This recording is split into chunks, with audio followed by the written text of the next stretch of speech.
আসসালামু আলাইকুম। পৰম কৰুণাময় আল্লাহৰ ওপৰত ভৰসা ৰাখি তেখেতৰ পবিত্ৰ কোৰাণ শৰীফৰ এটি অসমীয়া অনুবাদ আমি আপোনালোকলৈ আগবঢ়াইছোঁ। এই অনুবাদ আমাৰ নিজা নহয়। অসমৰ বিখ্যাত মৰকজুল মাৰিফৰ আলেম উলেমাসকলে পবিত্ৰ কোৰাণ শৰীফৰ যি অনুবাদ আমাৰ মাজত দিছিল, আমি তাৰ পৰাই কথাখিনি সংগ্ৰহ কৰিছোঁ। আপোনালোকে বিনা দ্বিধাই নিশ্চিন্ত মনে ইয়াক গ্ৰহণ কৰিব বুলি আশা ৰাখিলোঁ। কোৰাণ শৰীফ আৰবী ভাষাতে আছে। আমি পুৱা গধূলি সদায়েই কোৰাণ শৰীফ তিলাৱত কৰি আহিছোঁ আৰু ইনশাআল্লাহ আগলৈও তিলাৱত কৰি থাকিম। আৰবী ভাষাটো আল্লাহৰ খুব প্ৰিয় ভাষা হোৱাৰ বাবেই হয়তো কোৰাণ শৰীফ ৰচুল সাল্লাল্লাহু আলাইহি সাল্লামৰ যোগেদি আমাক দিছে। কোৰাণ শৰীফ আৰবীতে তিলাৱত কৰিবলৈ আমি সকলোৱে জানো, কিন্তু আৰবী অৰ্থ নজনাৰ বাবে মহান আল্লাহ তাআলাই আমাৰ প্ৰতি তেখেতৰ যি পবিত্ৰ বাণীসমূহ, পৰামৰ্শসমূহ আৰু উপদেশসমূহ কোৰাণ শৰীফৰ মাধ্যমেৰে আমাক দিছে, সেইখিনি আমি জানিবলৈ অসুবিধা হয়। এই অসুবিধাসমূহ দূৰ কৰাৰ উদ্দেশ্যে আমি এই প্ৰয়াস কৰিছোঁ, যাতে আমি ইয়াৰ পৰা সম্পূৰ্ণকৈ উপকৃত হ'ব পাৰোঁ। কোৰাণ শৰীফ অসমীয়া ভাষাত অনুবাদ কৰা আমাৰ আৰু এটা উদ্দেশ্য আছে।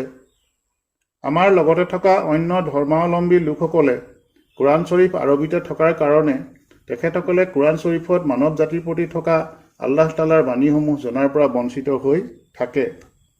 আমাৰ আশা তেখেতসকলেও ইয়াৰ পৰা উপকৃত হ'ব। আমি পাতনিতে আপোনালোকক কেইটামান কথা উল্লেখ কৰি থওঁ যে কোৰাণ শৰীফ পদ্য ৰূপত আছে, সেয়েহে ইয়াৰ বাক্যসমূহ কেতিয়াবা আগাপিছা হিচাপে পোৱা যায়।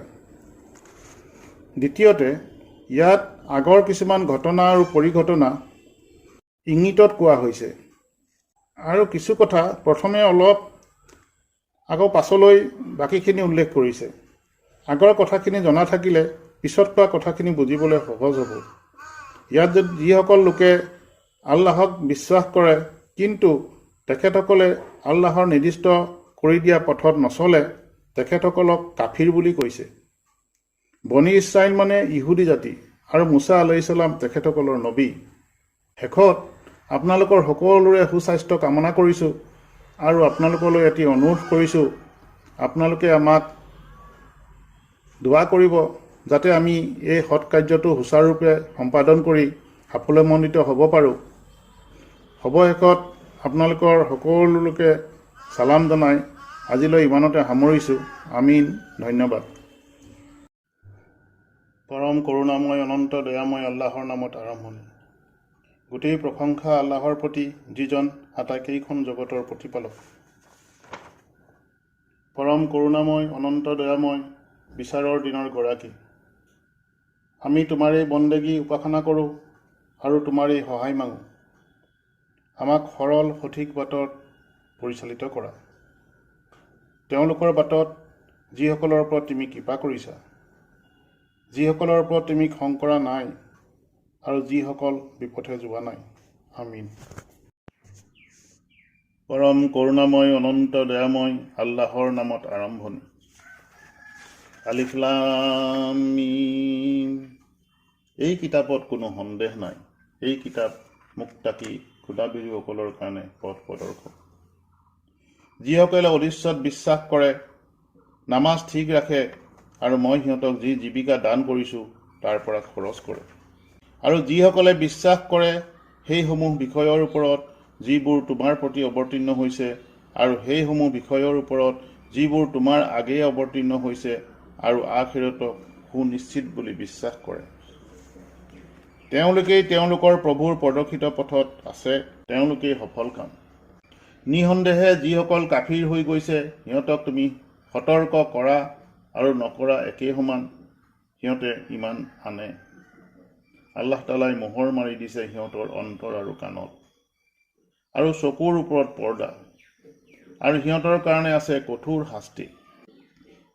আৰু মানুহবিলাকৰ ভিতৰত কিছুমান আছে যিবিলাকে কয় আমি আল্লাহ তাআলাৰ ওপৰত আৰু শেষ দিনৰ ওপৰত বিশ্বাস কৰিছোঁ, কিন্তু দৰাচলতে সিহঁত কেতিয়াও মুমিন বিশ্বাসী নহয়।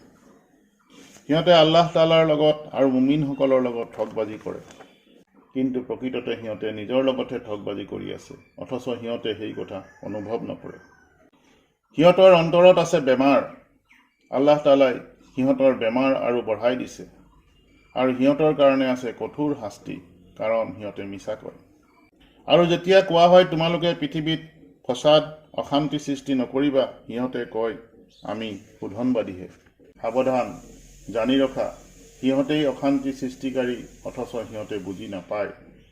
আৰু সিহঁতক যেতিয়া কোৱা হয় আনে মুমিনসকলে যিদৰে ইমান আনিছে সেইদৰে তোমালোকেও ইমান আনা, সিহঁতে কয় নিৰ্বোধসকলৰ দৰে আমিও ইমান আনিমনে?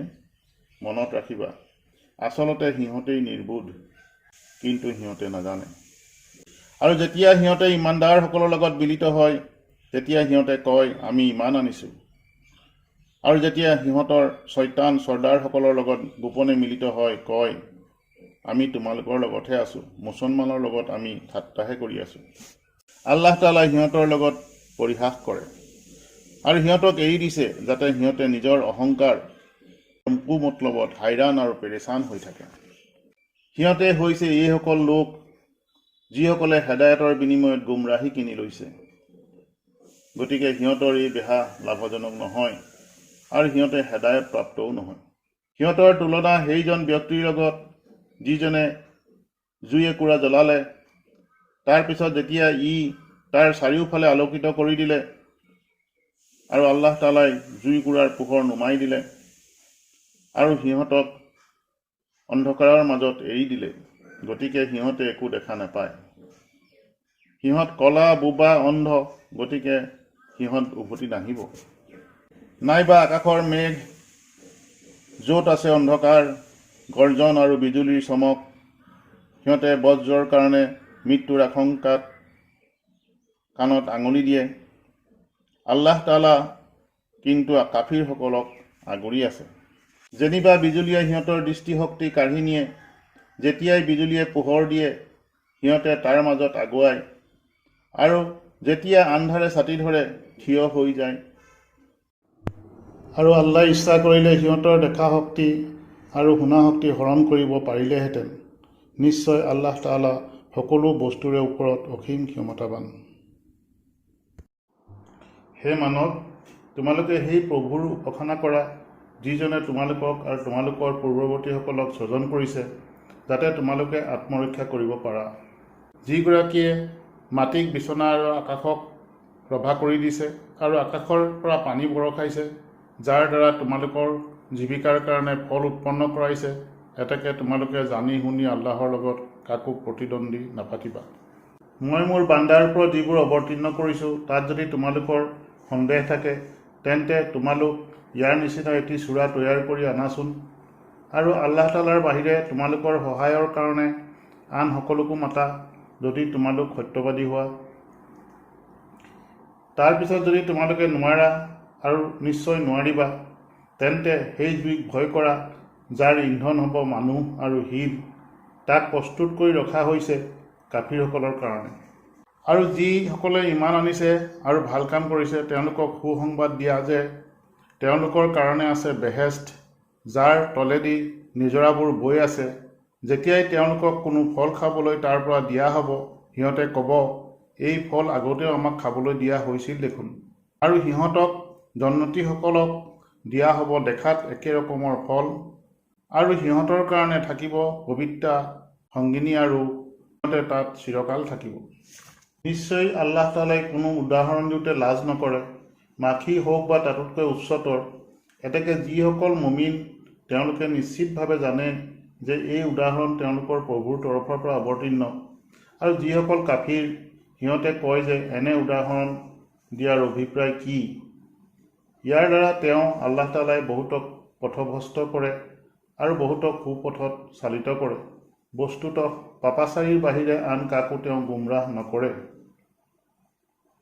যিসকলে আল্লাহ তাআলাৰ লগত প্ৰতিজ্ঞা কৰাৰ পাছত প্ৰতিজ্ঞা ভংগ কৰে আৰু যিটোক লগাবলৈ কোৱা হৈছে তাক ছিন্ন কৰে আৰু পৃথিৱীত অশান্তিৰ সৃষ্টি কৰে, এওঁলোকেই সৰ্বশান্ত। তোমালোকে কেনেকৈ আল্লাহক অমান্য কৰা, অথচ তোমালোক নিৰ্জীৱ আছিলা। তেওঁ তোমালোকক জীৱিত কৰিলে, আকৌ তোমালোকক তেওঁ মাৰিব, তাৰপিছত আকৌ জীৱিত কৰিব, অৱশেষত তেওঁৰ ওচৰলৈ তোমালোকক উভতাই নিয়া হ'ব। তেওঁৱেই তোমালোকৰ বাবে পৃথিৱীৰ বস্তুসমূহ সৃজন কৰিছে, তাৰ পিছত আকাশৰ পিনে সংকল্প কৰিলে আৰু সম্পূৰ্ণ 7খন আকাশ ঠিক কৰি দিলে আৰু তেওঁ সকলো বিষয়ে অৱহিত।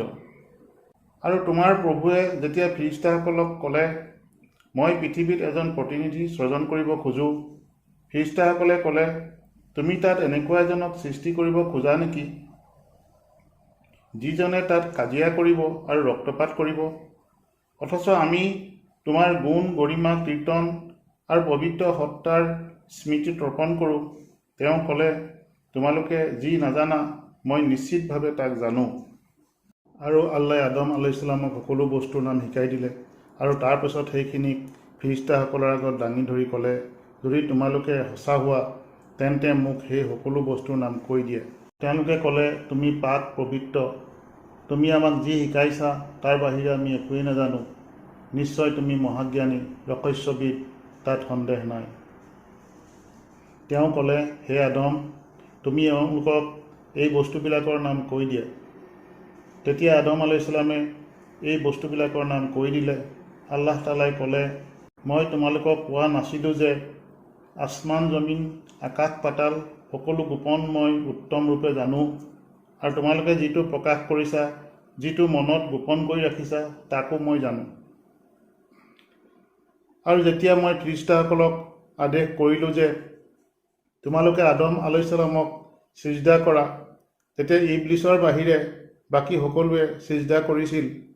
সি অমান্য কৰিলে আৰু অহংকাৰ কৰিলে। সি প্ৰকৃততে কাফিৰসকলৰে এজন আছিল। আৰু মই ক'লোঁ, হে আদম, তুমি আৰু তোমাৰ স্ত্ৰীয়ে বেহেষ্টত বসবাস কৰা আৰু তাত উভয়ে ফল আদি য'ৰ পৰা যিমান ইচ্ছা খাই থাকা, কিন্তু এই গছজোপাৰ কাষ নাচাপিবা, নহ'লে তোমালোকে অপৰাধী হৈ যাবা। তাৰপিছত শয়তানে তেওঁলোকক তাৰ পৰা বিচলিত কৰিলে। তেওঁলোক যি সুখ সন্মানত আছিল তাৰ পৰা উলিয়াই দিয়ে আৰু মই ক'লোঁ, তোমালোক নামি যোৱা, তোমালোক এজন আন এজনৰ শত্ৰু। এটা নিৰ্দিষ্ট সময়লৈ পৃথিৱীৰ বুকু তোমালোকৰ বাসস্থান আৰু উপভোগৰ ক্ষেত্ৰ। তাৰপিছত আদম আলাইহিছলামে তেওঁৰ প্ৰভুৰ পৰা কেইটামান কথা শিকি ল'লে। ফলত আল্লাহ তাআলাই তেওঁৰ তৌবা কবুল কৰিলে। তেওঁৱেই তৌবা কবুলকাৰী আৰু অতি দয়ালু, সন্দেহ নাই। মই আদেশ দি ক'লোঁ, তোমালোক আটাইকেইজনে ইয়াৰ পৰা নামি যোৱা। পিছত তেওঁলোকৰ ওচৰলৈ মোৰ তৰফৰ পৰা হেদায়ত, সুপথ আহিলে। যিসকলে মোৰ হেদায়ত অনুসৰি চলিব, তেওঁলোকৰ কোনো ভয় নাই আৰু তেওঁলোক অনুতপ্ত নহ'ব। আৰু যিসকলে অস্বীকাৰ কৰিলে আৰু মোৰ নিদৰ্শনবোৰ মিছা বুলি ক'লে, সিহঁত দোজখলৈ যাব আৰু তাত চিৰকাল থাকিব। হে বনি ইছৰাইলসকল, মই তোমালোকৰ প্ৰতি যি কৃপা বৰ্ষণ কৰিছিলোঁ তাক স্মৰণ কৰা আৰু মোৰ লগত কৰা অংগীকাৰ পূৰ্ণ কৰা। ময়ো তোমালোকৰ প্ৰতিশ্ৰুতি পূৰ্ণ কৰিম আৰু তোমালোকে মোকহে ভয় কৰা হওঁ। আৰু এই কিতাপক মানি লোৱা যাক মই অৱতীৰ্ণ কৰিছোঁ, যিখনে তোমালোকৰ ওচৰত বৰ্তমান থকা কিতাপৰ প্ৰতিপাদন কৰে। আৰু তোমালোকে ইয়াৰ প্ৰথম অস্বীকাৰকাৰী নহবা আৰু মোৰ আয়াতৰ বিনিময়ত স্বল্প মূল্য গ্ৰহণ নকৰিবা আৰু মোকহে ভয় কৰিবা। আৰু তোমালোকে সঁচাৰ সৈতে মিছাক মিহলাই নিদিবা আৰু জানি শুনি তোমালোকে সত্যক গোপন নকৰিবা। আৰু তোমালোকে নামাজ পঢ়া, জাকাত দিয়া আৰু যিসকল নত হয় তেওঁলোকৰ লগত নামাজত নত হোৱা। তোমালোকে আনক সৎ কামৰ নিৰ্দেশ দিছা আৰু নিজকে পাহৰি গৈছা, অথচ তোমালোকেও কিতাপ পঢ়ি থাকা। তথাপি তোমালোকে ভাবি নোচোৱা কিয়? আৰু তোমালোকে নামাজ আৰু ধৈৰ্যৰ দ্বাৰা সহায় বিচৰা। এইটো অৱশ্যে টান, কিন্তু বিনয়ীসকলৰ কাৰণে টান নহয়। যিসকলে যকীন কৰে যে সিহঁত নিজৰ প্ৰভুৰ সন্মুখীন হ'ব আৰু সিহঁত তেওঁৰে ওচৰলৈ উভতি যাব। হে বনি ইছৰাইলসকল, তোমালোকৰ ওপৰত মই যি অনুগ্ৰহৰাজি দান কৰিছোঁ আৰু গোটেই বিশ্বৰ ওপৰত তোমালোকৰ যি প্ৰাধান্য দিছোঁ তাক তোমালোকে স্মৰণ কৰা। আৰু তোমালোকে সেই দিনটোক ভয় কৰা যিদিনাখন কোনো কাৰো কামত নাহিব আৰু কাৰো চুপাৰিচ গ্ৰহণ কৰা নহ'ব। আৰু কাৰো পৰা বিনিময় লোৱা নহ'ব আৰু তেওঁলোকে কোনো সহায়ো নাপাব। আৰু তোমালোকে তাহানিৰ কথা স্মৰণ কৰা, যেতিয়া মই তোমালোকক ফেৰাউনৰ দলৰ পৰা ৰেহাই দিছিলোঁ, যিসকলে তোমালোকৰ ল'ৰাহঁতক জবেহ কৰিছিল আৰু ছোৱালীহঁতক জীয়াই ৰাখিছিল। কোৱা বাহুল্য তোমালোকৰ প্ৰভুৰ তৰফৰ পৰা তাৰ মাজত কঠিন পৰীক্ষা আছিল। আৰু স্মৰণ কৰা, যেতিয়া মই তোমালোকৰ নিমিত্তে লোহিত সাগৰখন দুভাগ কৰিছিলোঁ, তাৰ পিছত তোমালোকক বচাই আনিছিলোঁ আৰু তোমালোকৰ চকুৰ সন্মুখতে ফেৰাউনৰ লোক লস্কৰক ডুবাই মাৰিছিলোঁ। আৰু স্মৰণ কৰা, যেতিয়া মই মুছাক 40টা ৰাতিৰ প্ৰতিশ্ৰুতি দিছিলোঁ, তাৰ পাছত তোমালোকে মুছাৰ অনুপস্থিতিত এটি গৰু পোৱালি বনাইছিলা আৰু তোমালোকে অন্যায়কাৰী। তাৰ পিছত আকৌ মই তোমালোকক ক্ষমা কৰিলোঁ, যাতে তোমালোকে কৃতজ্ঞতা স্বীকাৰ কৰা। আৰু স্মৰণ কৰা, যেতিয়া মই মুছাক কিতাপ আৰু ফুৰকান দিলোঁ, যাতে তোমালোকে সুপথ লাভ কৰিব পাৰা। আৰু যেতিয়া মুছাই তেওঁৰ সম্প্ৰদায়ৰ লোকসকলক ক'লে, হে মোৰ জাতি ভাইসকল, তোমালোকে নিজৰ লোকচান কৰিছা এই গৰু পোৱালিটো বনাই, গতিকে তোমালোকে স্ৰষ্টা সমীপে তৌবা কৰা আৰু হত্যা কৰা নিজৰ প্ৰাণ। তোমালোকৰ স্ৰষ্টাৰ ওচৰত এইটোৱেই তোমালোকৰ বাবে মংগল। ফলস্বৰূপে তেওঁ তোমালোকৰ প্ৰতি মনোনিৱেশ কৰিছিল। তেওঁহে যে মাৰ্জনাকাৰী, অনন্ত দয়ালু, তাত সন্দেহ নাই। আৰু যেতিয়া তোমালোকে ক'লা, হে মুছা, যেতিয়ালৈকে আমি আল্লাহক সন্মুখত দেখা নাপাওঁ, তেতিয়ালৈকে আমি বিশ্বাস নকৰিম। ফলত চাওঁতে চাওঁতে তোমালোকক বজ্ৰই আক্ৰমণ কৰিলে। তাৰ পিছত তোমালোকৰ মৃত্যুৰ পিছত মই আকৌ তোমালোকক জীৱিত কৰি উঠাওঁ, যাতে তোমালোকে কৃতজ্ঞতা স্বীকাৰ কৰা। আৰু মই তোমালোকৰ ওপৰত মেঘৰ ছায়া দিছোঁ, আৰু মই অৱতীৰ্ণ কৰিছোঁ মান্না আৰু চালোৱা। মই দিয়া পবিত্ৰ বস্তু আহাৰ কৰা। দৰাচলতে সিহঁতে মোৰ ক্ষতি কৰা নাই, বৰং সিহঁতে নিজৰহে অকল্যাণ কৰি আছিল। আৰু যেতিয়া মই ক'লোঁ, এই চহৰত প্ৰৱেশ কৰা আৰু তাৰ ভিতৰত য'ত ইচ্ছা স্বচ্ছন্দে আহাৰ কৰি থাকা, চিজদা কৰি নগৰৰ দুৱাৰেদি প্ৰৱেশ কৰা আৰু কৈ থকা ক্ষমা কৰা, তেতিয়া মই তোমালোকৰ দোষ মাফ কৰি দিম। তাৰোপৰি ভাল কৰোঁতাসকলক আৰু বৃদ্ধি কৰি দিম। জালিমসকলে কিন্তু কথাই বদলাই দিয়ে, যি কোৱা হৈছিল তাৰ বিপৰীতভাৱে। ফলত মই জালিমসকলৰ ওপৰত তেওঁলোকৰ আদেশ লংঘন কৰা হেতুকে আকাশৰ পৰা আজাব শাস্তি অৱতীৰ্ণ কৰিলোঁ। আৰু স্মৰণ কৰা, যেতিয়া মুছাই তেওঁৰ সম্প্ৰদায়ৰ কাৰণে পানী বিচাৰি প্ৰাৰ্থনা কৰিছিল, মই ক'লোঁ, তোমাৰ লাঠিৰে পাথৰৰ ওপৰত মাৰা। ফলত তাৰ পৰা 12টা নিজৰা প্ৰবাহিত হ'ল। প্ৰতিটি সম্প্ৰদায়ে সিহঁতৰ নিজ নিজ ঘাট ছিঙি ল'লে। আল্লাহ প্ৰদত্ত বস্তুবোৰৰ পৰা খোৱা পিয়া কৰা আৰু দেশত হাই কাজিয়া কৰি নকৰিবা। আৰু তোমালোকে যেতিয়া কৈছিলা, হে মুছা, এবিধ খাদ্যৰ ওপৰতে আমি ধৈৰ্য ধৰিব নোৱাৰোঁ, গতিকে তোমাৰ প্ৰভুৰ ওচৰত দোৱা কৰা যেন তেওঁ আমাৰ কাৰণে মাটিৰ পৰা উৎপন্ন তৰি তৰকাৰী, কাকৰি, ঘেঁহু, মচুৰ দাইল আৰু পিঁয়াজ বাহিৰ কৰি দিয়ে। তেওঁ ক'লে, তোমালোকে উৎকৃষ্ট বস্তুৰ পৰিৱৰ্তে নিকৃষ্ট বস্তু ল'ব খোজানে? কোনো এখন চহৰত অৱতৰণ কৰা, তোমালোকে যি খুজিছা পাবা। আৰু তেওঁলোকৰ ওপৰত দুখ আৰু দৰিদ্ৰ দিয়া হৈছিল, আৰু সিহঁতে আল্লাহৰ গজব লৈ ঘূৰি ফুৰে। যিহেতু তেওঁলোকে আল্লাহৰ নিৰ্দেশাদি নামানিছিল আৰু পয়গম্বৰসকলক অন্যায়ভাৱে কতল কৰিছিল, সেয়েহে সিহঁতৰ এই দুৰ্দশা। কিয়নো তেওঁলোকে নাফৰমানি কৰিছিল আৰু সীমা লংঘন কৰিছিল, হেতুকে তেওঁলোকৰ এই দুখ দুৰ্গতি। যিসকল মুছলমান হৈছে আৰু যিসকল ইহুদী, খ্ৰীষ্টান আৰু চাহাবীয়ে আল্লাহ আৰু কিয়ামতৰ দিনৰ ওপৰত ইমান আনিছে আৰু সৎ কাম কৰিছে, তেওঁলোকৰ বাবে তেওঁলোকৰ প্ৰভুৰ ওচৰত পুণ্য প্ৰতিদান আছে, সন্দেহ নাই। তেওঁলোকৰ একো ভয় নাই আৰু তেওঁলোকে বেজাৰো নাপাব। আৰু মই যেতিয়া তোমালোকৰ পৰা অংগীকাৰ লৈছিলোঁ আৰু তুৰ পাহাৰখন তোমালোকৰ ওপৰত তুলি ধৰিছিলোঁ, যাতে তোমালোকে মোৰ প্ৰদত্ত কিতাপক খামোচ মাৰি ধৰা আৰু তাত যি আছে স্মৰণ কৰা, যাতে তোমালোকে ভয় কৰা। তাৰপিছত তোমালোকে প্ৰতিশ্ৰুতি লংঘন কৰিলা।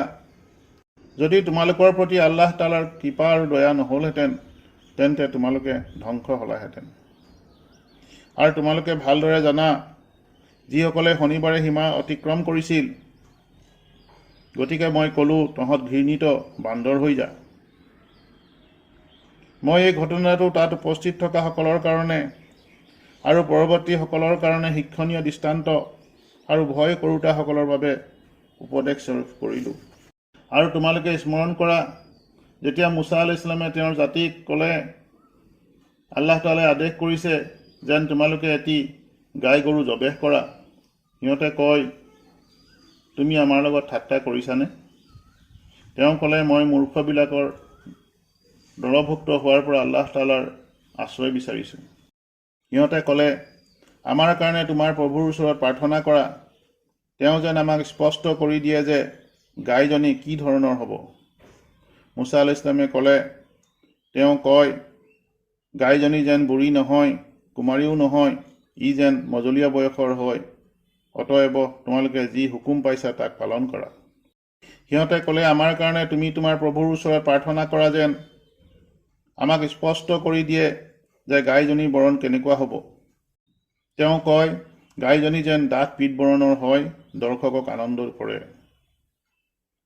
সিহঁতে ক'লে, তুমি তোমাৰ প্ৰভুৰ ওচৰত প্ৰাৰ্থনা কৰা যেন তেওঁ আমাক বুজাই দিয়ে যে গাইজনী কি ধৰণৰ হ'ব, কাৰণ গাইজনীৰ বিষয়ে আমাৰ সন্দেহ ৰৈ গৈছে আৰু আল্লাহ তাআলাৰ ইচ্ছা হ'লে আমি সঠিক ৰাস্তা পাই যাম। মুছা আলাইহিছ সালামে ক'লে, তেওঁ কৈছে, গাইজনী যেন মেহনতি নহয়, হাল নচলে, খেতিত পানী নিদিয়ে আৰু নিখুঁত নিদাগ হয়। সিহঁতে ক'লে, এতিয়াহে তুমি সঠিক উত্তৰ আনিছা। পিছত সিহঁতে গাইজনী জবেহ কৰিলে, কিন্তু কৰিব বুলি ধাৰণা নহৈছিল। আৰু যেতিয়া তোমালোকে এজন মানুহক হত্যা কৰা হেতু ইজনে সিজনক দোষ জাপি দিব বিচাৰিছিলা, অথচ তোমালোকে যি গোপন কৰিব বিচাৰিছিলা আল্লাহ তাআলাই তাক প্ৰকাশ কৰিব বিচাৰিছিল। তাৰপিছত মই ক'লোঁ, নিহত ব্যক্তিৰ ওপৰত গাইজনীৰ একাংশৰ দ্বাৰা আঘাত কৰা, এইদৰে আল্লাই মৃতবিলাকক জীৱিত কৰিব আৰু তোমালোকে যাতে ভাবি চিন্তি চোৱা, সেইকাৰণে তেওঁৰ কুদৰতৰ নিদৰ্শন দেখুৱাই আছে। এই সকলোবোৰ দেখাৰ পাছতো আকৌ তোমালোকৰ অন্তৰবোৰ কঠিন হৈ যায় শিলৰ দৰে, বৰঞ্চ তাতকৈ অধিক কঠিন। অথচ শিলৰ ভিতৰতো কিছুমান আছে যিবোৰৰ পৰা নিজৰা প্ৰবাহিত হয়, কিছুমান আছে যিবোৰ ফাটিলে পানী বাহিৰ হয়, আৰু কিছুমান আছে যিবোৰ আল্লাহ তাআলাৰ ভয়ত খহি পৰে। আৰু আল্লাহ তাআলাই তোমালোকৰ কাম কাজৰ বিষয়ে বেখবৰ নহয়। মুছলমানসকল, তোমালোকে আশা কৰা নে যে সিহঁতে তোমালোকৰ কথা মানি ল'ব? অথচ সিহঁতৰ ভিতৰত এটা দল আছিল যিসকলে আল্লাহ তাআলাৰ কালাম বাণী শুনিছিল আৰু জানি বুজি তাক পৰিৱৰ্তন কৰি দিছিল, অথচ সিহঁতে ভালদৰে জানি আছিল। সিহঁতে যেতিয়া মুছলমানসকলৰ লগত মিলিত হয় তেতিয়া কয়, আমিও ইমান আনিছোঁ, আৰু যেতিয়া সিহঁতে এজন আনজনৰ লগত অকলে সাক্ষাৎ কৰে তেতিয়া কয়, আল্লাহ তাআলাই যি তোমালোকৰ কাৰণে প্ৰকাশ কৰিছে তাক সিহঁতক কিয় কৈ দিয়া? সিহঁতেনো তোমালোকৰ প্ৰভুৰ আগত মিঠাবাদী প্ৰতিপন্ন কৰাৰ বাবে এইবোৰ ব্যক্ত কৰিব, তোমালোকে নুবুজানে? সিহঁতে ইয়াকো বুজিব নোৱাৰেনে যে সিহঁতে যিবোৰ লুকায় আৰু যিবোৰ প্ৰকাশ কৰে সকলো আল্লাই জানে। আৰু সিহঁতৰ ভিতৰত আছে কিছুমান নিৰক্ষৰ, কেইটামান মিছা আকাংক্ষাৰ বাহিৰে কিতাপৰ একোৱেই খবৰ নাৰাখে। সিহঁতৰ ওচৰত স্ব খিয়াল কল্পনাৰ বাহিৰে একোৱেই নাই। অতএব সিহঁত ধ্বংস হওক যিসকলে নিজ হাতেৰে কিতাপ লিখে আৰু তাক আল্লাহৰ তৰফৰ পৰা অহা বুলি প্ৰকাশ কৰে, তুচ্ছ বিনিময়ৰ লাভৰ আশাত। গতিকে ধিক সেইসকলৰ এই হাতৰ লিখাৰ প্ৰতি আৰু ধিক তেওঁলোকৰ এই উপাৰ্জনৰ প্ৰতি।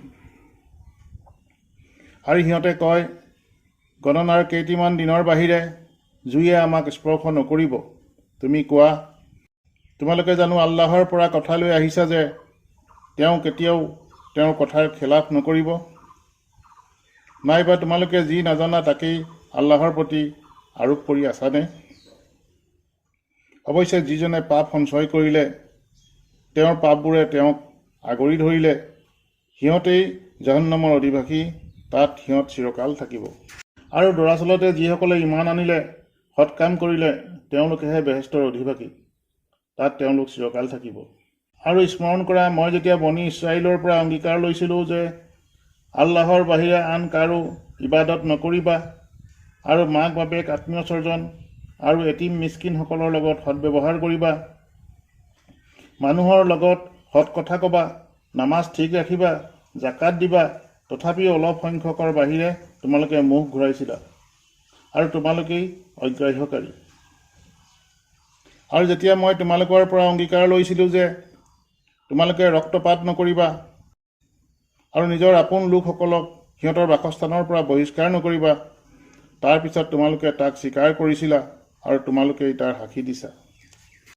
আকৌ তোমালোকেই সেই মানুহ যিয়ে তোমালোকৰ আপোন লোকসকলক হত্যা কৰিছা, আৰু এটি সম্প্ৰদায়ক নিজৰ দেশৰ পৰা বহিষ্কাৰ কৰিছা, সিহঁতৰ বিৰুদ্ধে পাপ আৰু অন্যায়ৰ যোগেদি আক্ৰমণ কৰিছা, আৰু সিহঁত বন্দী হিচাপে তোমালোকৰ কাষ চাপিলে তোমালোকে সিহঁতক ফিদিয়া মুক্তিপণ দিছা, অথচ সিহঁতক বহিষ্কাৰ কৰাই তোমালোকৰ পক্ষে হাৰাম আছিল। তেনেহ'লে তোমালোকে কিতাপখনৰ কিছু অংশ মান্য কৰা আৰু কিছু অংশ অমান্য কৰা। তোমালোকৰ ভিতৰত যিসকলে এনেকুৱা কাম কৰে, সিহঁতে এই পাৰ্থিৱ জীৱনত অপমান আৰু কিয়ামতৰ দিনা কঠোৰ আজাব ভোগাই তাৰ একমাত্ৰ শাস্তি। আৰু আল্লাহ যে তোমালোকৰ কাৰ্যকলাপৰ বিষয়ে বেখবৰ নহয়। সেইসকল যিসকলে পৰকালৰ বিনিময়ত এই পাৰ্থিৱ জীৱনটো কিনি লৈছে, গতিকে সিহঁতৰ শাস্তি কম কৰা নহ'ব, আৰু সিহঁতে সহায়ো নাপাব। আৰু সন্দেহ নাই, মুছাক কিতাপ তৌৰাত দিছোঁ, তেওঁৰ পিছত ক্ৰমান্বয়ে পয়গম্বৰসকল পঠিয়াইছোঁ, আৰু মৰিয়মৰ পুতেক ইছাক মই প্ৰকাশ্যে মুজিজা দান কৰিছোঁ। ৰুহুল কুদ্দুছৰ জৰিয়তে তেওঁৰ শক্তি বঢ়াই দিছোঁ। কোৱা বাহুল্য, তথাপিও যেতিয়াই কোনো পয়গম্বৰে তোমালোকৰ মনে ইচ্ছা নকৰা কোনো নিৰ্দেশ তোমালোকৰ ওচৰলৈ লৈ আহে, তোমালোকে তেতিয়া অহংকাৰ কৰি থাকা। তেওঁলোকৰ কিছুমানক তোমালোকে মিছলীয়া বুলি কোৱা, আৰু কিছুমানক তোমালোকে হত্যাও কৰা। আৰু সিহঁতে কয়, আমাৰ হৃদয় আবৃত্ত। বৰং সিহঁতৰ কুফুৰিৰ অবিশ্বাসৰ কাৰণে আল্লাহ তাআলাই সিহঁতক অভিভক্ত কৰিছে, ফলত সিহঁতে অলপহে ইমান আনে, বিশ্বাস কৰে। আৰু যেতিয়া আল্লাহ তাআলাৰ পক্ষৰ পৰা এনে এখন কিতাপ কোৰাণ আহি উপস্থিত হ'ল, যিখনে সিহঁতৰ ওচৰত থকা কিতাপৰ তৌৰাতৰ সত্যতা ঘোষণা কৰে, আৰু আগৰে পৰা সিহঁতে যাৰ দোহাই কাফিৰসকলৰ বিৰুদ্ধে বিজয় প্ৰাৰ্থনা কৰি আছিল, অৱশেষত যেতিয়া সেই চিনি পোৱা বস্তুটো কোৰাণ সিহঁতৰ ওচৰত আহি উপস্থিত হ'ল, সিহঁতে তাক বিশ্বাস নকৰিলে। ফলত কাফিৰসকলৰ ওপৰত আল্লাহ তাআলাৰ অভিসম্পাত পৰি থাকিল। অতীব নিকৃষ্ট বস্তু যাৰ সলনি সিহঁতে নিজকে বেচি দিছে, আল্লাহ তাআলাই তেওঁৰ বান্দাসকলৰ মাজত যাৰ ওপৰত ইচ্ছা কৰে তাৰ প্ৰতি কিয় অনুগ্ৰহ বৰ্ষণ কৰে। সেই জিদতেই সিহঁতে আল্লাহ তাআলাই যি অৱতীৰ্ণ কৰিছে তাক অস্বীকাৰ কৰিছে, যাৰ ফলত সিহঁতে ৰোষৰ ওপৰত ৰোষ অৰ্জন কৰিলে, আৰু কাফিৰসকলৰ কাৰণে লাঞ্ছনাদায়ক শাস্তি আছে। আৰু যেতিয়া সিহঁতক কোৱা হয়, আল্লাহ তাআলাই যি পঠিয়াইছে তাক তোমালোকে মানা, সিহঁতে কয়, আমি অকল তাকেই মানিম যি আমাৰ ওপৰত অৱতীৰ্ণ হৈছে, আৰু ইয়াৰ বাহিৰে যি আছে তাক নামানো। অথচ এই কিতাপখন সত্য, আৰু সিহঁতৰ লগত থকা কিতাপকো সত্য বুলি কয়। তুমি কৈ দিয়া, তোমালোকৰ যদি ইমান আছিল, তেনেহ'লে তোমালোকে পয়গম্বৰসকলক আগৰে পৰা কিয় হত্যা কৰি আছিলা? আৰু মুছা আলাইহিছ ছালামে তোমালোকৰ ওচৰত প্ৰকাশ্য মুজিজাত নিদৰ্শন লৈ আহিছিল, তাৰ পাছতো তোমালোকে গোবৎস তৈয়াৰ কৰিছিলা, গতিকে তোমালোকে অত্যাচাৰী। আৰু স্মৰণ কৰা, যেতিয়া তোমালোকৰ পৰা প্ৰতিশ্ৰুতি লৈছিলোঁ, আৰু মই তুৰ পাহাৰক তোমালোকৰ ওপৰত দাঙি ধৰিছিলোঁ, যাতে যি দিছোঁ তাক তোমালোকে দৃঢ়ভাৱে ধৰা আৰু শুনা। সিহঁতে কৈছিল, আমি শুনিছোঁ আৰু অগ্ৰাহ্য কৰিছোঁ। দৰাচলতে সিহঁতৰ কুফুৰিৰ কাৰণে গৰু পোৱালিটোৰ স্নেহ মৰম সিহঁতৰ অন্তৰত পান কৰাই দিয়া হৈছিল। তুমি কৈ দিয়া, যদি তোমালোকে ইমানদাৰ হোৱা, তেতিয়াহ'লে তোমালোকৰ ইমানে জঘন্য শিক্ষাই দি আছে। তুমি কোৱা, যদি অন্যান্য মানুহৰ ব্যতীত অকল তোমালোকৰ কাৰণেই আল্লাহৰ ওচৰত আখিৰাতৰ ঘৰ বেহেষ্ট আছে, তেন্তে তোমালোকে মৃত্যুৰ কামনা কৰা যদি তোমালোক সত্য হোৱা। সিহঁতে কিন্তু নিজ হস্তেৰে প্ৰেৰিত পাপৰাজিৰ ভয়ত কেতিয়াও মৃত্যুৰ কামনা নকৰিব। আল্লাই যে অত্যাচাৰীসকলৰ বিষয়ে ভালদৰে জানে। আৰু তুমি সিহঁতক সকলো মানুহতকৈ আৰু মুশ্ৰিক সকলতকৈও দীৰ্ঘায়ুৰ কাৰণে বেছি লালায়িত দেখিবলৈ পাবা। সিহঁতৰ প্ৰত্যেকে কামনা কৰে যাতে সিহঁতক 1000 বছৰ আয়ুস প্ৰদান কৰা হয়, অথচ এই সুদীৰ্ঘ জীৱনে সিহঁতক শাস্তিৰ পৰা বচাব নোৱাৰিব। আৰু সিহঁতে যি কৰি আছে সেইবোৰ আল্লাই নিৰীক্ষণ কৰি আছে। তুমি কৈ দিয়া, যিজন জিব্ৰাইলৰ শত্ৰু হয়, যিহেতু জিব্ৰাইলে আল্লাহ তালাৰ আদেশ অনুযায়ী আল্লাহ তালাৰ বাণী তোমাৰ অন্তৰত অৱতীৰ্ণ কৰিছে, যি তাৰ আগৰ কিতাপসমূহৰ সত্যতা ঘোষণাকাৰী আৰু মুমিনসকলৰ বাবে পথ প্ৰদৰ্শক আৰু সুসংবাদদাতা। যিজন আল্লাহ তালা তেওঁৰ ফিৰিষ্টাসকলৰ, তেওঁৰ ৰচুলসকলৰ আৰু জিব্ৰাইল আৰু মিকাইলৰ শত্ৰু হয়, আল্লাহ তালা কিন্তু কাফিৰসকলৰ শত্ৰু, তাত সন্দেহ নাই। আৰু নিশ্চয় তোমাৰ প্ৰতি উজ্জ্বল নিদৰ্শনসমূহ অৱতীৰ্ণ কৰিছোঁ, আৰু অবাধ্য দুষ্কৃতিকাৰীবিলাকৰ বাহিৰে কোনেও তাক অস্বীকাৰ নকৰিব। আচৰিত কথা যে যেতিয়া সিহঁতে কোনো অংগীকাৰত আবদ্ধ হয়, সিহঁতৰ মাজৰ এটা দলে তাক দলিয়াই দিয়ে, বৰঞ্চ সিহঁতৰ অধিকাংশই বিশ্বাস নকৰে। আৰু যেতিয়া আল্লাহ তালাৰ তৰফৰ পৰা সিহঁতৰ হাতত থকা কিতাপৰ সত্যতা ঘোষণাকাৰী ৰচুল সিহঁতৰ ওচৰলৈ আহে, তেতিয়া আহলে কিতাপৰ এটা শ্ৰেণীয়ে আল্লাহৰ কিতাপখনিক তৌৰাত নিজৰ পিছত এনেদৰে দলিয়াই থলে যেন সিহঁতে কিতাপৰ বিষয়ে একো নাজানে।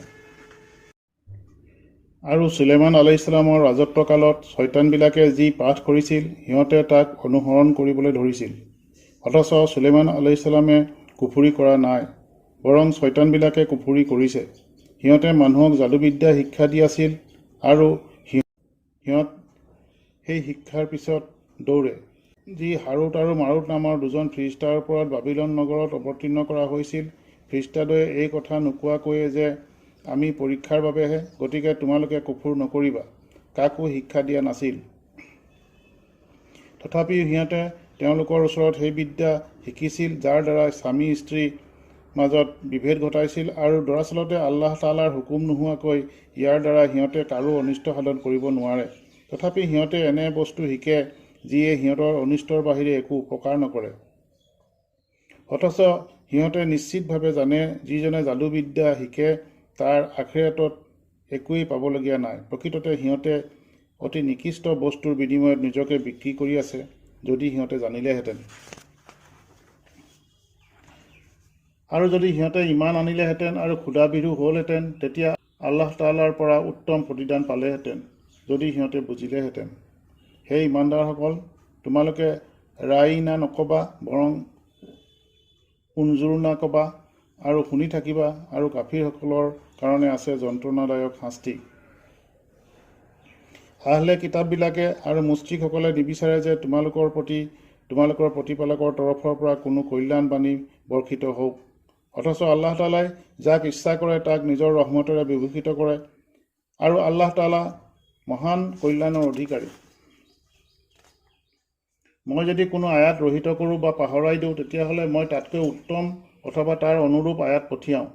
তুমি নাজানানে যে আল্লাহ তালা সকলো বস্তুৰ ওপৰত অসীম ক্ষমতাৱান? তোমালোকে নাজানানে যে আসমান জমিনত আল্লাহৰহে ৰাজত্ব? আল্লাহৰ বাহিৰে তোমালোকৰ কোনো অভিভাৱক আৰু সাহায্যকাৰী নাই। তোমালোকে ইচ্ছা কৰানে যে তোমালোকে তোমালোকৰ পয়গম্বৰক সেইদৰে প্ৰশ্ন কৰিব বিচাৰানে যিদৰে ইয়াৰ আগেয়ে মুছা আলাইহিছ ছালামক প্ৰশ্ন কৰা হৈছিল? আৰু যিজনে ইমানৰ পৰিৱৰ্তে কুফুৰি অৱলম্বন কৰিলে, সি সৰল পথৰ পৰা আঁতৰি গ'ল। আহলে কিতাপৰ বহুতে তোমালোক মুছলমান হৈ যোৱাৰ পিছত আৰু সত্য প্ৰকাশ হোৱাৰ পিছতো নিজৰ হিংসাৰ বশীভূত হৈ তোমালোকক কাফিৰ কৰি দিব বিচাৰে। যেতিয়ালৈ আল্লাহ তালাই হুকুম নপঠিয়াই, তেতিয়ালৈ তোমালোকে সিহঁতক ক্ষমা কৰা আৰু উপেক্ষা কৰা। নিশ্চয় আল্লাহ তালা সকলো বস্তুৰ ওপৰত ক্ষমতাৱান।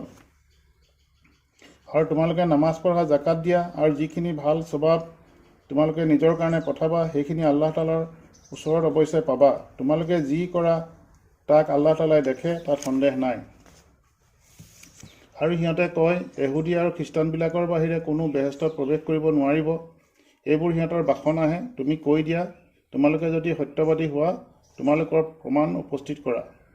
অৱশ্যে যিয়ে আল্লাহৰ কাৰণে নিজকে সমৰ্পণ কৰি দিছে আৰু ভাল কাম কৰিছে, সিহঁতৰ কাৰণে সিহঁতৰ প্ৰভুৰ ওচৰত প্ৰতিদান আছেই, আৰু সিহঁতৰ ভয় নহ'ব আৰু সিহঁতে দুখ নকৰিব। এহুদীবিলাকে কয়, খ্ৰীষ্টানবিলাকৰ কোনো বস্তুৰ ধৰ্মৰ ওপৰত নাই, আৰু খ্ৰীষ্টানবিলাকে কয়, ইহুদীবিলাক কোনো বস্তুৰ ধৰ্মৰ ওপৰত নাই, অথচ সিহঁতে সকলোৱে কিতাপ পঢ়ে। এইদৰে মূৰ্খবিলাকেও সিহঁতৰ অনুৰূপ কথা কয়। অতএৱ যি বিষয়ে সিহঁতৰ মাজত মতবিৰোধ হৈছে, কিয়ামতৰ দিনা আল্লাহ তাআলাই সেই বিষয়ে ফয়ছলা মীমাংসা দান কৰিব। আৰু তাতকৈ ডাঙৰ পাপিষ্ঠ কোন আছে, যিজনে আল্লাহ তাআলাৰ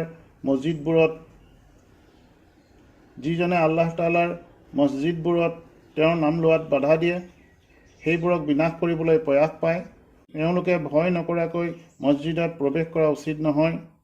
সিহঁতৰ কাৰণে পৃথিৱীত লাঞ্ছনা আৰু আখিৰাতত বিৰাট শাস্তি আছে। আৰু পূব আৰু পশ্চিম আল্লাহ তাআলাৰ, গতিকে যিফালে মুখ কৰিবা সেইফালে আল্লাহ তাআলাৰ দৃষ্টি বিদ্যমান। আল্লাহ তাআলা অনন্তদাতা, সৰ্বজ্ঞানী। আৰু সিহঁতে কয়, আল্লাহ তাআলাই সন্তান সন্ততি ধাৰণ কৰে, তেওঁ কিন্তু সকলোবোৰৰ পৰা পবিত্ৰ। বৰং আসমান জমিনত যিবোৰ আছে সকলোবোৰেই তেওঁৰ তাবেদাৰ, আজ্ঞানুবৰ্তী। তেওঁ নভোমণ্ডল আৰু ভূমণ্ডলৰ উদ্ভাৱক। আৰু যেতিয়া তেওঁ কোনো কাম কৰিবলৈ সিদ্ধান্ত লয় তেতিয়া কয় হ, আৰু সেয়া হৈ যায়।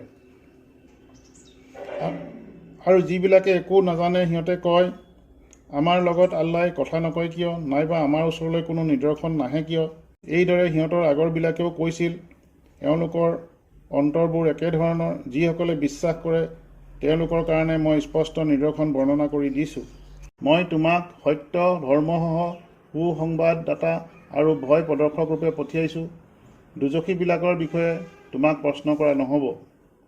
আৰু এহুদী আৰু খ্ৰীষ্টানবিলাক তোমালোকৰ ওপৰত সন্তুষ্ট নহ'ব যেতিয়ালৈকে তুমি সিহঁতৰ ধৰ্ম অনুসৰণ নকৰা।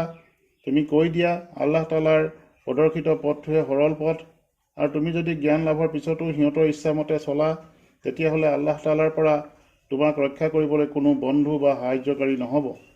যিসকলক কিতাপ প্ৰদান কৰিছোঁ তেওঁলোকে যিদৰে কিতাপ পঢ়িব লাগে পঢ়ে, তেওঁলোকেই তাৰ প্ৰতি বিশ্বাস স্থাপন কৰে, আৰু যিবিলাকে তাক অস্বীকাৰ কৰে সিহঁতহে ক্ষতিগ্ৰস্ত হ'ব। সেই ইজৰাইলৰ বংশধৰসকল, মই তোমালোকৰ প্ৰতি যি কৃপা দান কৰিছোঁ আৰু পৃথিৱীৰ বুকুত তোমালোকক যি প্ৰাধান্য দিছোঁ তাক স্মৰণ কৰা।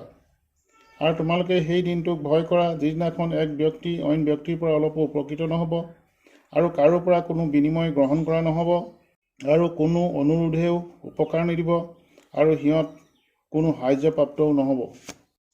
আৰু যেতিয়া ইব্ৰাহিমক তেওঁৰ প্ৰভুৱে কেইটিমান বিষয়ত পৰীক্ষা ল'লে, তেওঁ সেইবোৰ পূৰ্ণ কৰিলে, তেতিয়া আল্লাহ তাআলাই ক'লে, মই তোমাক মানৱ সমাজৰ ইমাম কৰিম। তেওঁ ক'লে, মোৰ সতি সন্ততিৰ পৰাও। আল্লাহ তাআলাই ক'লে, মোৰ প্ৰতিশ্ৰুতি জালিমবিলাকে নাপাব। আৰু যেতিয়া মই কাবা ঘৰটিক জনসাধাৰণৰ সমাৱেশস্থল শান্তিধাম কৰিছিলোঁ, তেতিয়া মই কৈছিলোঁ, তোমালোকে ইব্ৰাহিমৰ থিয় হোৱা ঠাইক নামাজৰ স্থান কৰা। অধিকন্ত মই ইব্ৰাহিম আৰু ইছমাইলক আদেশ দিছিলোঁ, তুৱাফ, এতেকাফ, ৰুকু আৰু ছিজদাকাৰীসকলৰ বাবে মোৰ ঘৰ পাক পবিত্ৰ ৰাখা। আৰু ইব্ৰাহিমে যেতিয়া ক'লে, হে মোৰ প্ৰভু, এই নগৰখনিক শান্তি নগৰী কৰক, আৰু ইয়াৰ অধিবাসীসকলৰ ভিতৰত যিবিলাকে আল্লাহৰ আৰু আখিৰাতৰ ওপৰত ইমান আনিব সিহঁতক ফল মূলৰ পৰা জীৱিকা দান কৰক।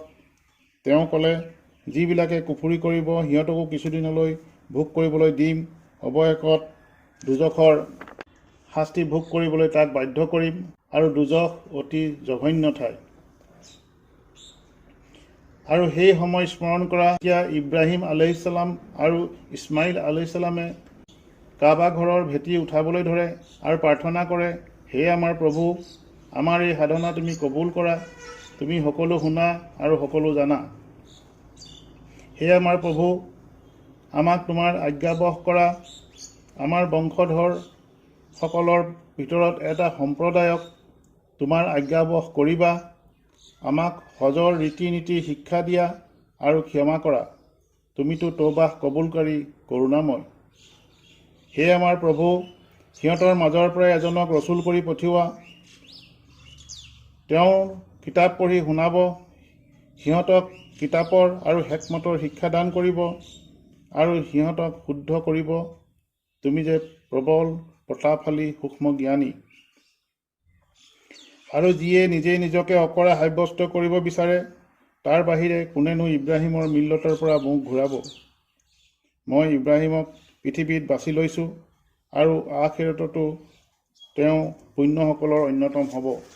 আৰু তেওঁৰ প্ৰভুৱে যেতিয়া ক'লে আজ্ঞাবহ হোৱা, তেওঁ ক'লে, মই সমগ্ৰ বিশ্ব প্ৰতিপালকৰ আজ্ঞাবহ হৈ থাকিলোঁ। আৰু ইব্ৰাহিমে তেওঁৰ পুতেকসকলক তাৰেই উচিয়ত কৰি গৈছে আৰু ইয়াকোবকো, হে ল'ৰাহঁত, নিশ্চয় আল্লাহ তাআলাই তোমালোকৰ কাৰণে দিন ধৰ্ম মনোনীত কৰি দিছে, অতএব তোমালোক মুছলমান থাকিহে মৰিবা। তোমালোক ইয়াকুব আলাইহিছ ছালামৰ মৃত্যুৰ সময়ত উপস্থিত আছিলানে?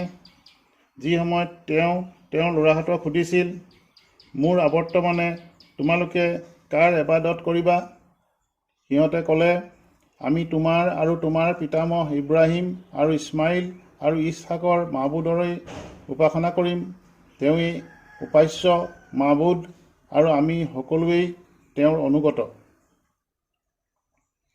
সেই এটা সম্প্ৰদায় আছিল যিসকল অতীত হৈ গৈছে, সিহঁতৰ কাৰণে সিহঁতৰ কীৰ্তি আৰু তোমালোকৰ কাৰণে তোমালোকৰ কীৰ্তি ৰৈ আছে। সিহঁতৰ কীৰ্তিৰ কলাপৰ বিষয়ে তোমালোকক সোধা নহ'ব। আৰু সিহঁতে কয়, তোমালোক ইহুদী নাইবা খ্ৰীষ্টান হৈ যোৱা, সুপথ পাবা। তুমি কৈ দিয়া, কেতিয়াও নহয়, আমি একনিষ্ঠ ইব্ৰাহিমৰ ধৰ্ম অৱলম্বন কৰিছোঁ। ইব্ৰাহিম কিন্তু মুশ্ৰিক নাছিল। তুমি কৈ দিয়া, আমি ইমান আনিছোঁ আল্লাহৰ প্ৰতি আৰু যি আমাৰ প্ৰতি অৱতীৰ্ণ হৈছে, আৰু যি ইব্ৰাহিম, ইছমাইল, ইছহাক, ইয়াকুব আৰু তেওঁলোকৰ বংশধৰৰ প্ৰতি অৱতীৰ্ণ হৈছে, আৰু যি মুছা, ঈছা আৰু আন আন পয়গম্বৰসকলে তেওঁলোকৰ প্ৰভুৰ পৰা লাভ কৰিছে তাৰ প্ৰতি। তেওঁলোকৰ মাজত কোনো পাৰ্থক্য নকৰোঁ আৰু আমি একমাত্ৰ সেই প্ৰভুৰে আজ্ঞাবহ। অতএব সিহঁতেও যদি তোমালোকৰ ইমানৰ দৰে ইমান আনে, তেন্তে সিহঁতে সুপথ পাব। আৰু যদি ঘূৰি যায়, তেন্তে সিহঁত যে জিদৰ বশীভূত তাত সন্দেহ নাই। অতএব সিহঁতৰ কাৰণে তোমাৰ পক্ষৰ পৰা আল্লাই যথেষ্ট, আৰু তেওঁ সকলো কিছু শুনে আৰু জানে। আমি আল্লাহৰ ৰঙেই বৰণ কৰিছোঁ, আৰু আল্লাহৰ ৰঙতকৈ উত্তম ৰং নাই। আমি যে তেওঁৰেই বন্দেগী কৰোঁ। তুমি কৈ দিয়া, তোমালোকে আল্লাহৰ সম্পৰ্কে আমাৰ লগত কলহ কৰিছা নেকি? অথচ তেওঁ আমাৰ আৰু তোমালোকৰ প্ৰভু, আৰু আমাৰ কাৰণে আমাৰ আমল আৰু তোমালোকৰ কাৰণে তোমালোকৰ আমল, আৰু আমি তেওঁৰেই প্ৰতি একনিষ্ঠ। তোমালোকে ক'ব খোজা নেকি, ইব্ৰাহিম, ইছমাইল, ইছহাক, ইয়াকুব আৰু তেওঁলোকৰ বংশধৰসকল এহুদী নাইবা নাছাৰা আছিল? সোধাচোন, তোমালোকে বেছি জানানে আল্লাই বেছি জানে? আৰু তাতকৈ জালিম কোন হ'ব পাৰে, যিয়ে আল্লাহৰ তৰফৰ পৰা তেওঁৰ ওচৰত থকা সাক্ষ্য প্ৰমাণ গোপন কৰি থৈছে? আল্লাহ কিন্তু তোমালোকৰ কাম কাজৰ সম্পৰ্কে বেখবৰ নহয়। সেইটো আছিল এটা সম্প্ৰদায়, যিসকল অতীত হৈ গৈছে, সিহঁতে কি কৰিছে সেয়া সিহঁতৰ কাৰণে, আৰু তোমালোকে কি কৰিছা তোমালোকৰ সেয়া তোমালোকৰ কাৰণে। সিহঁতৰ কৰ্ম সম্পৰ্কে তোমালোকক সোধা নহ'ব। আমিন।